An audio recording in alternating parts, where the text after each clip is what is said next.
महाराष्ट्र राज्य पोलीस पाटील संघटनेच्या कार्यकारिणीची बैठक संपन्न। कार्यकारी अध्यक्ष म्हणून संपतराव डोंगरे पाटील यांची निवड।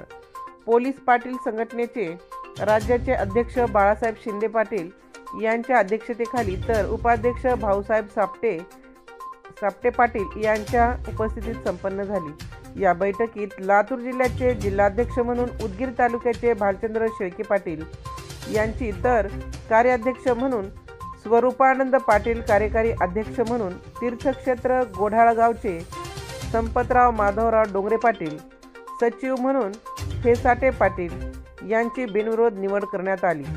संपतराव डोंगरे पाटील यांच्या निवडीबद्दल गोढाळा गावात ग्रामस्थांकडून अतिशय आनंद उत्सव साजरा करून पुढील कार्यास गोढाळा गावचे ग्रामदैवत भगवान श्री शंकर पांडुरंग परमात्मा, श्री संत नागोजी बुवा महाराज, श्री संत गोविंद बुवा महाराज, श्री संत मनोहर बुवा महाराज, राष्ट्रसंत श्री भगवान बाबा यांना प्रार्थना करून संपतराव डोंगरे पाटील यांना पुढील कार्यास हार्दिक शुभेच्छा देण्यात येत आहेत। पोलीस पाटील यांचे गावात सर्वत्र अभिनंदन करण्यात येत आहे। गोढाळ्याहून Valmik Kendre, Marathwada, chief bureau, Rajmantra news, Latur.